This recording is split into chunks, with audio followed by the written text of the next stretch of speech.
Bom, gente, boa tarde.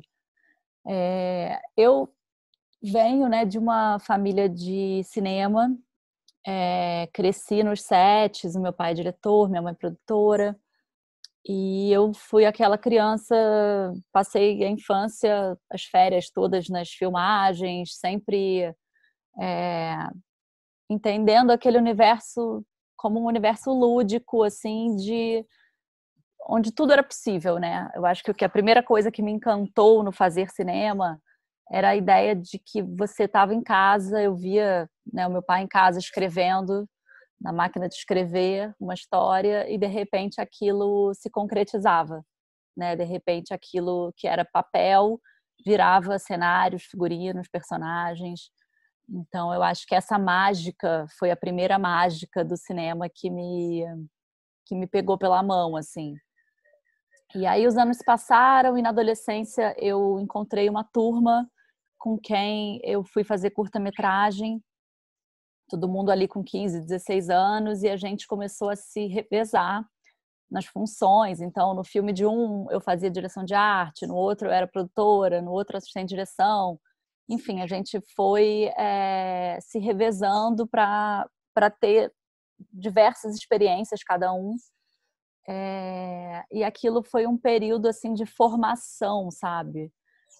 Do fazer cinema, do entender o set de filmagem. E foi quando eu de fato me apaixonei pelo set e decidi que queria dirigir.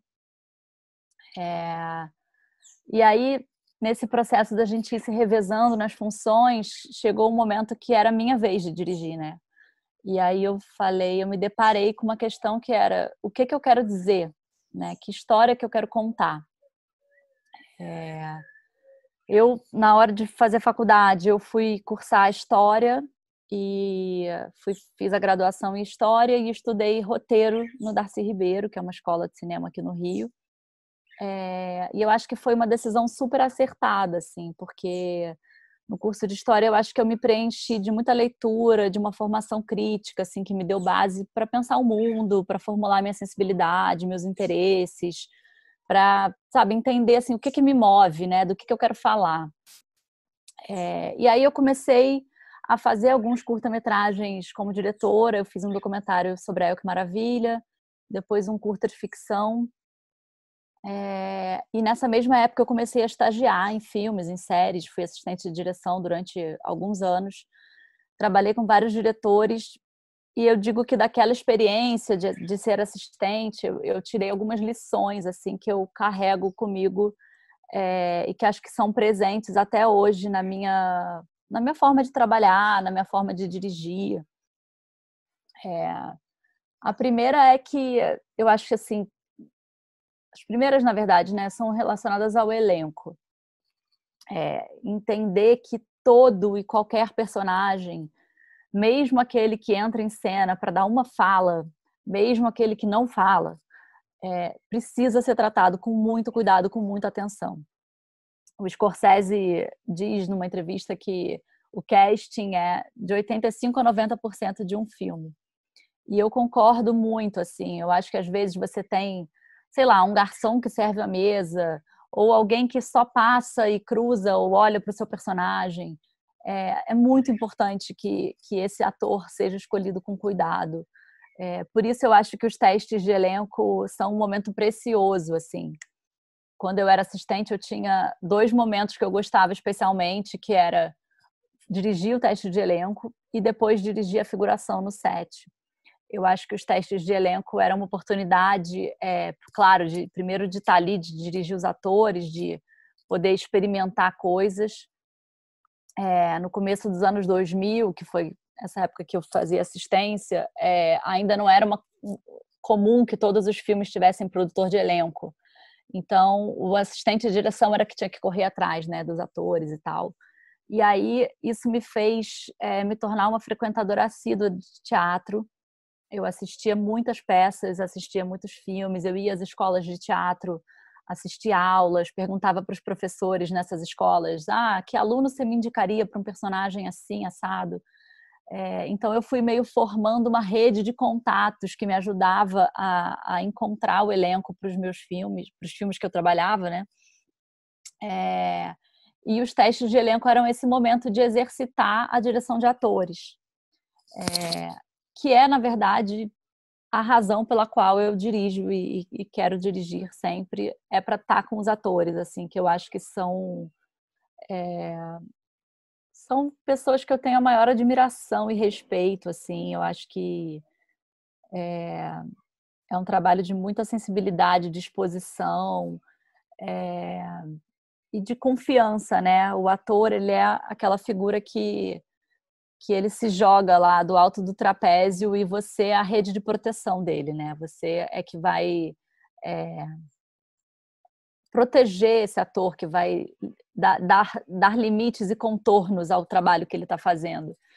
Então, eu sempre adorei estar com os atores desde o início, assim, da minha experiência profissional.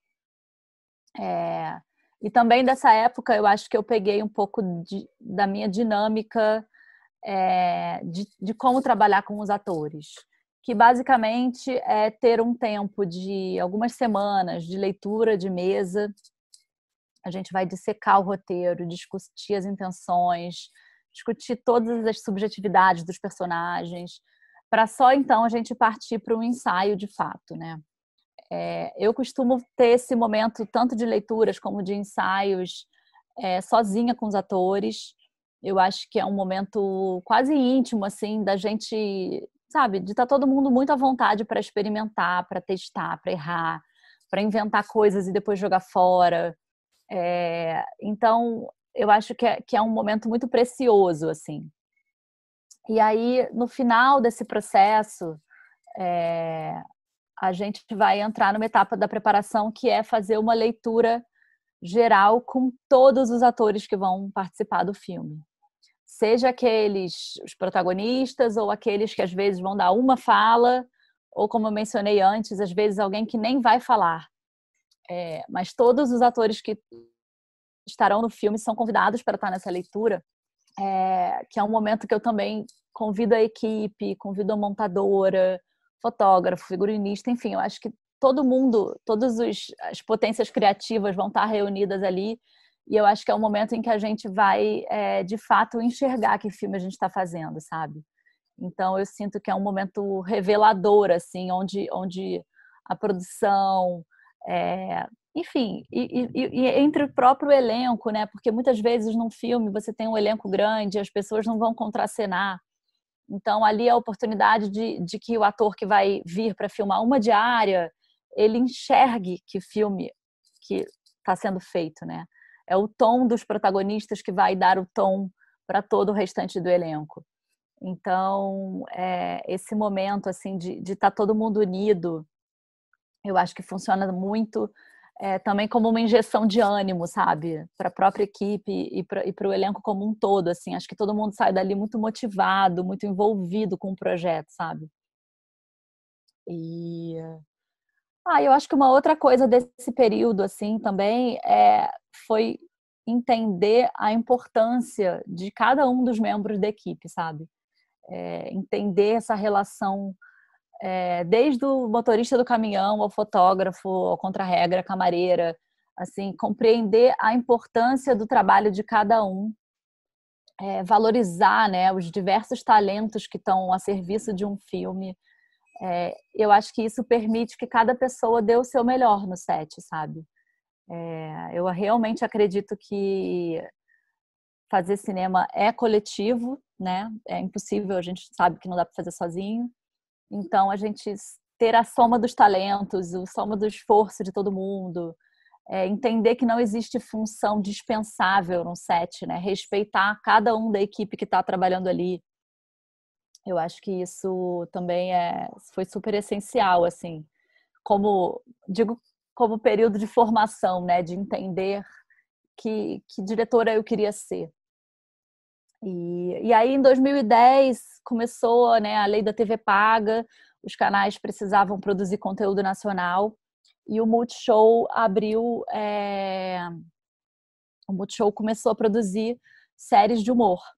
E eu, que nunca tinha pensado em dirigir humor, comecei a apresentar alguns projetos para eles. Eu fiz 3 séries no canal, até que uma delas foi O Meu Passado Me Condena, com o Fábio Porchat e a Mia Mello, que era a história de um casal que, menos de um mês depois de se conhecer, parte de uma lua de mel num cruzeiro, e lá eles encontram um ex-namorado dela e a menina por quem o Fábio foi apaixonado na infância. E ali eles vão efetivamente conhecer o passado um do outro, a história um do outro. Essa série virou um longa, inesperadamente. A gente foi filmar num navio que saía do Rio e até a Itália, um navio com 5.000 pessoas. A gente era uma equipe pequenininha de 30, e era o primeiro longa de quase toda a equipe do elenco. E essa foi uma experiência muito, muito bacana, assim, de crescer junto, sabe? Muita gente me pergunta, como eu faço para começar, né? O que que você sugere para quem está começando e tal? E eu sempre digo que encontra a sua turma, sabe? Quem é a sua geração, assim? Quem é que está ali querendo, que vai topar, né? Apostar no seu projeto, apostar no seu olhar. Então, esse projeto do Meu Passado Me Condena foi muito isso, assim. Era um filme despretensioso de uma galera de 20 e poucos anos. E aconteceu que o filme foi um estouro de bilheteria. Ele vendeu mais de 3 milhões de ingressos. Foi totalmente imprevisível. E eu sinto que isso marcou a minha vida profissional, né? Dali para frente, assim. Depois eu fui fazer o Ponte Aérea, que teria sido o meu primeiro longa, mas o Meu Passado Me Condena acabou atropelando. Que era a história de amor de um artista carioca e uma publicitária paulista. Eu levei anos desenvolvendo esse roteiro. Foi um projeto que eu acalentei assim com muito amor e cuidado durante muito tempo. Então me preparei muito para dirigir. Acho que eu consegui fazer um filme com muito poucas concessões, assim. Eu digo que eu fiz o filme que eu quis fazer. E foi muito interessante, porque esse filme vendeu 35 mil ingressos, né? 1% do que O Meu Passado Me Condena tinha vendido. Mas, para mim, ele é um sucesso, assim, no sentido de que ele é a história que eu queria contar, era o filme que me emocionava, e eu acho que até hoje ele é um pouco o filme que deu identidade para o meu trabalho, assim, sabe? É o meu filme a que as pessoas mais se referem, assim. E foi muito interessante viver essas duas experiências em sequência, né? Um projeto que teve um alcance de público enorme e depois um projeto que era muito, eu não gosto da palavra autoral, mas que era muito meu ali, sabe? Que era muito pessoal. E aí eu acho que veio uma coisa, né, que é um pensamento assim sobre o que é mais importante, né? Com quem a gente quer falar quando a gente está contando uma história, né? Com quem a gente quer conversar, o que a gente está buscando, né? Você quer vender ingresso, você quer ser elogiado pela crítica, você quer fazer carreira de festival, para onde você está direcionando o seu olhar, né? E o seu trabalho, assim. Não que você vá ter controle sobre nada disso, né? A gente nunca sabe qual filme vai dar certo em que instância, mas enfim, eu acho que a gente tem que um pouco entender com quem a gente quer falar quando a gente está produzindo alguma coisa. E aqui entra uma coisa que também foi um aprendizado, que é entender a diferença entre um bom projeto e um bom filme, né? Porque eu acho que um bom projeto é aquele que ele atrai o interesse e a atenção das pessoas muito rapidamente, né?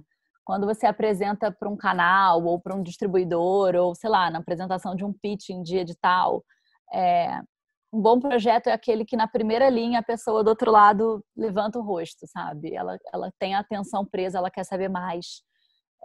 Um bom projeto, às vezes, a gente consegue vender só com uma ideia, né? Você não precisa de um roteiro para vender um projeto que parece ser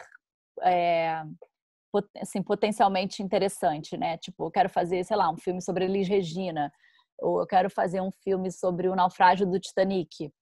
eu vou fazer um filme sobre uma família que viaja no Natal e esquece o filho mais novo sozinho em casa. Em uma linha, você desperta o interesse do outro, né? Ah, mas, sei lá, ao contrário, eu quero fazer um filme sobre um baile de terceira idade, onde eu vou acompanhar a história de alguns personagens, né? Os seus dramas, suas angústias, suas questões, que é o Chega de Saudade, o filme da Laís Bodansky, que eu amo, que é um filme lindíssimo, mas que eu imagino que não tenha sido um projeto fácil de levantar, né? Porque, na verdade, ele é um projeto que depende do olhar da diretora, da sensibilidade dela, tem uma subjetividade que não é só sobre... que não é tão evidentemente vendável. E aí, depois que eu fiz o meu passado, muitos produtores começaram a me convidar para dirigir comédia. E eu sentia que o mercado ia me colocar nessa gaveta, assim, que era ser a diretora de comédia. Só que eu não queria entrar naquela gaveta, sabe? Eu recebia roteiros de comédia toda hora. E aí chegou um momento que eu parei e eu pensei, tá, eu adorei fazer esse filme, mas será que é isso que eu quero fazer? Será que eu quero sempre ter que contar histórias engraçadas?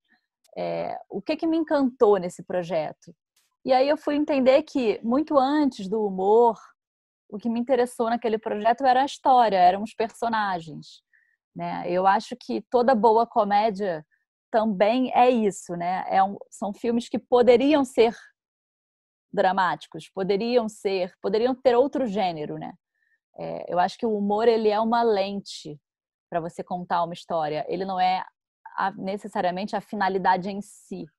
Você não conta necessariamente aquela história porque você quer ser engraçado, mas porque a história é boa. E aí eu entendi que eu não precisava ficar escrava de nenhum gênero e que eu poderia alternar projetos mais populares com outros que comportavam outras ambições e desejos meus, né?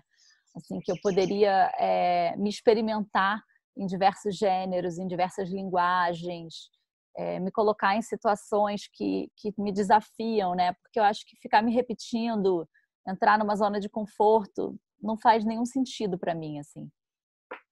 Então, eu acho que foi muito bom perceber isso cedo e poder apostar em projetos que eram histórias que eu queria contar, independente do resultado comercial que elas teriam.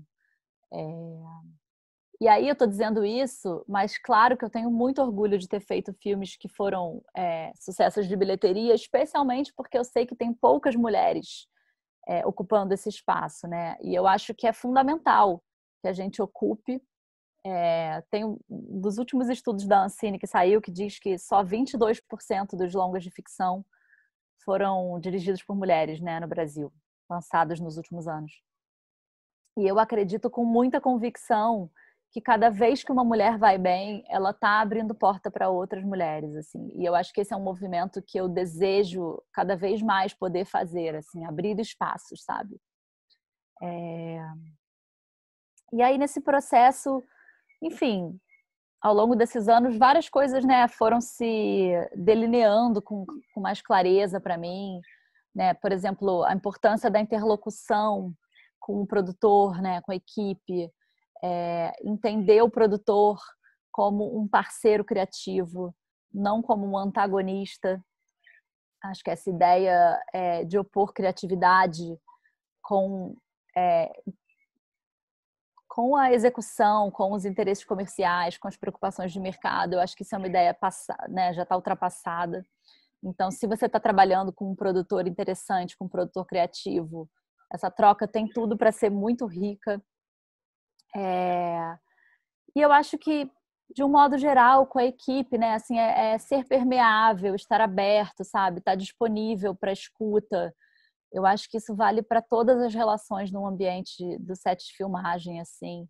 O meu entendimento é que se eu convidei aquelas pessoas para fazerem parte da minha equipe, é porque eu admiro o trabalho delas, eu respeito o trabalho delas, né? Respeito a visão que cada uma delas pode trazer e agregar ao projeto. Então, escutá-las e saber como elas enxergam e sentem aquela história, tenho certeza que só agrega. A gente está lidando com emoção, com subjetividade, com sentimento. E às vezes eu vou ler uma cena de uma determinada maneira e aí alguém vai ler de outra, né? Quando eu chego no set, eu sempre ensaio com os atores e aí a gente vai lá e vamos fazer a cena. E muitas vezes, por exemplo, no primeiro take, o ator faz a cena de um jeito totalmente diferente do que eu imaginei e às vezes até diferente do que a gente tinha ensaiado e combinado. E aí, assim, na segunda frase, eu já sei que aquele não é o jeito que tá na minha cabeça, que eu queria que ele fizesse, né? Eu já poderia dizer corta, mas eu, em geral, prefiro sempre deixar que o primeiro take seja do ator, assim, que ele faça como ele intuiu, sabe? Porque talvez eu mesma descubra coisas ali que me surpreendam, coisas que me emocionem. Talvez ele traga algo para o personagem que não me ocorreu, mas que pode ser até melhor do que o caminho que eu tinha imaginado. Eu acho que negar que o outro apresente a sua visão seria muito empobrecedor para o processo criativo, sabe? E eu acho que isso vale para todos os membros da equipe, assim. Da mesma maneira que eu acredito que ninguém conhece mais um personagem do que o ator que está interpretando, né? Que é aquela pessoa que está 24 horas obcecada com aquele personagem, estudando aquilo, né? Ele se apropria daquela figura. Então, acho que a visão dele é fundamental. Acho que o mesmo vale para a equipe, né? A figurinista está 100% concentrada no figurino. Então, se eu chamei essas pessoas para estarem no meu projeto, eu quero escutá-las, eu quero dar voz a todo mundo, porque eu acho que isso só melhora o meu trabalho também, sabe? Não ter uma relação impositiva, uma relação vertical com a equipe, mas sempre uma relação de troca. E, e aí entra para mim uma questão que é entender que o processo ele é tão ou mais importante que o resultado.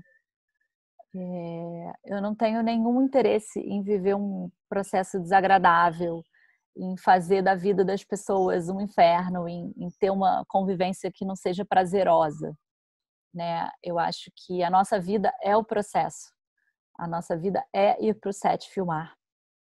Então, se amanhã eu vou acordar e o bonequinho vai estar aplaudindo ou indo embora do cinema, isso é uma coisa que dura 24 horas, né? O jornal fica velho.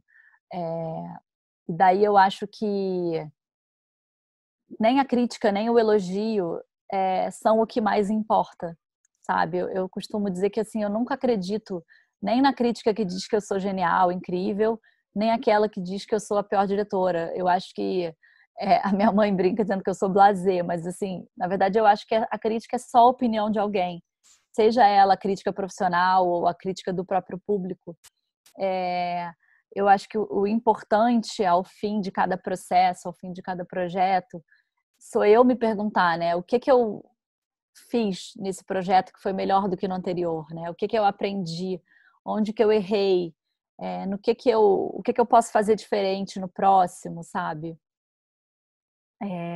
E aí depois, enfim, depois do Ponte Aérea, eu dirigi outros 5 longas.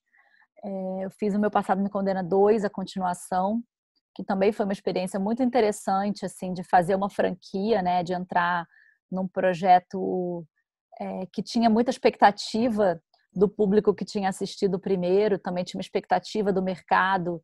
Então, aquela foi uma experiência tensa, por um lado, e ao mesmo tempo de celebração, né, por outro, da gente estar dando continuidade a uma coisa que tinha dado certo.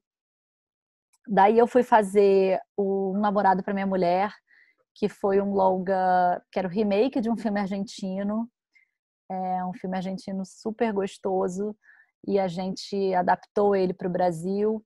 Eu fiz com a Ingrid, o Caco Seocler e o Domingos Montanher. Depois eu fiz um projeto chamado Como é Cruel Viver Assim, que é a adaptação de uma peça de teatro do Fernando Ceilão. É um projeto que chegou até mim pelo Marcelo Valle, ator com quem eu já tinha trabalhado, parceiro. E foi um dos filmes que eu tive mais prazer de fazer, assim, um processo criativo de integração total entre todos os departamentos, entre o elenco. E aí eu fui dirigir o De Pernas pro Ar 3, que foi uma experiência também muito diferente, porque eu tinha sido assistente de direção nos filmes 1 e 2. Então, reencontrar aquela equipe, aquela história, aqueles atores numa outra posição era um desafio, né? Era uma responsabilidade. Ao mesmo tempo, entrar num projeto super bem sucedido, que já tinha muitos autores, né? Tinha uma atriz que contribuía muito no processo de criação do roteiro, né? A produtora, o distribuidor, todo mundo já estava envolvido naquilo. E de repente eu cheguei e eu falei, né? Como é que eu posso contribuir aqui?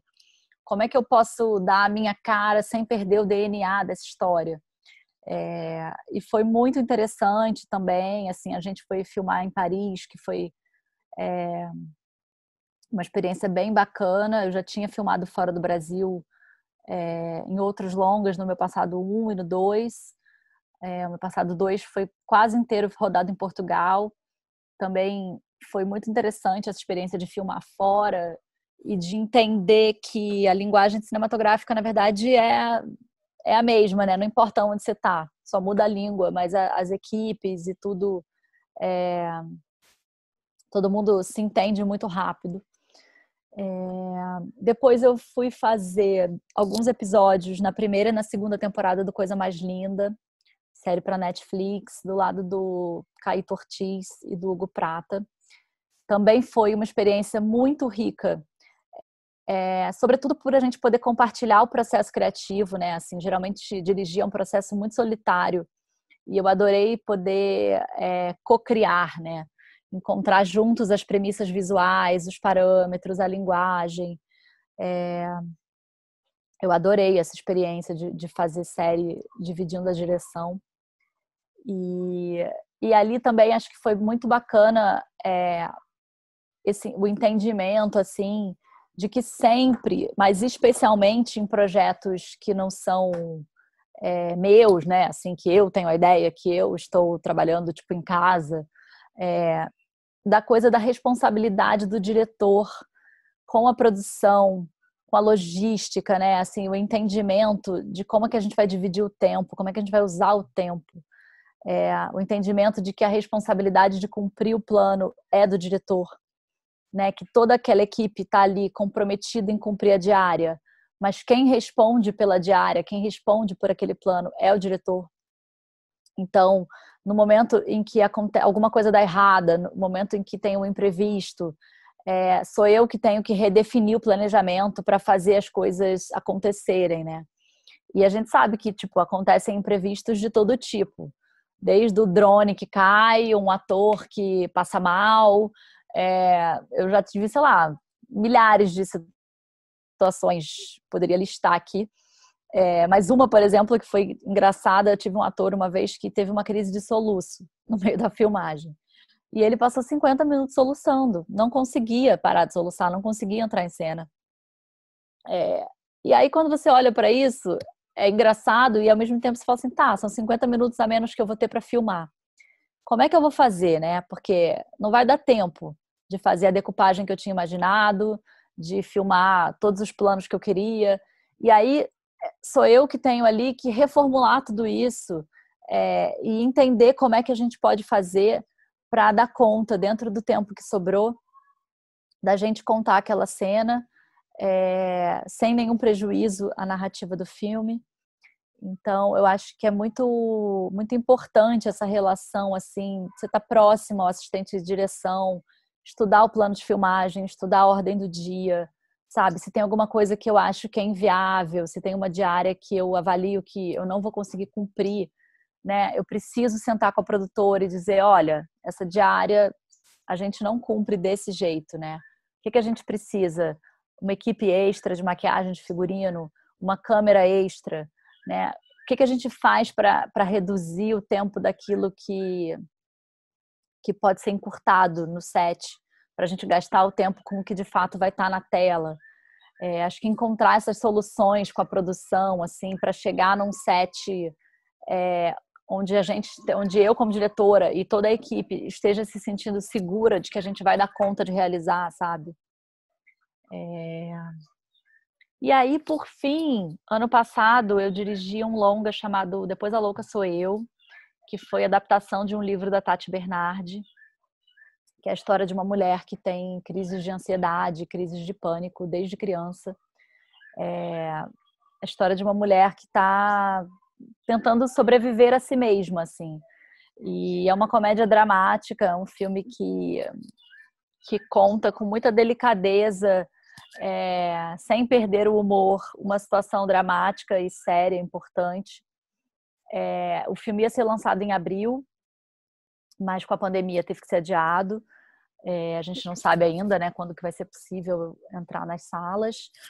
E ele resultou numa outra experiência que foi muito interessante também, que foi quando tudo fechou e a gente, né, ficou todo mundo trancado em casa, eu e a Débora Falabella, atriz do filme, a gente começou a se perguntar como é que essa personagem estaria lidando com tudo isso, né? O que será que ela estaria sentindo nesse momento tão angustiante, onde todo mundo já está naturalmente ansioso e sem respostas e com muitas indefinições. E aí a gente sentou com o roteirista do filme e escrevemos alguns textos curtinhos que a Débora gravou dentro da casa dela, ela mesma se maquiando, ela mesma fazendo figurino. E a gente colocou esses vídeos na internet como uma forma de se aproximar do público, sabe? Então era a personagem no contexto da pandemia. E foi uma experiência muito bacana, porque os vídeos viralizaram e a gente conseguiu levantar uma discussão sobre esse assunto e criar expectativa para o lançamento do filme. Então, acho que, na verdade, curiosamente, talvez para o filme tenha sido melhor ele ter tido o lançamento adiado, porque a gente agora criou uma ponte com o público, a gente criou uma conexão com as pessoas que se identificam com esse assunto e que gostariam de se ver representadas, né? Quando a gente tem uma personagem que está passando por essa situação de ter crise de ansiedade, crise de pânico. Então, acho que a gente conseguiu criar uma conexão e uma expectativa para além do filme em si. E eu acredito que isso pode ser super positivo na hora que o filme entrar no cinema.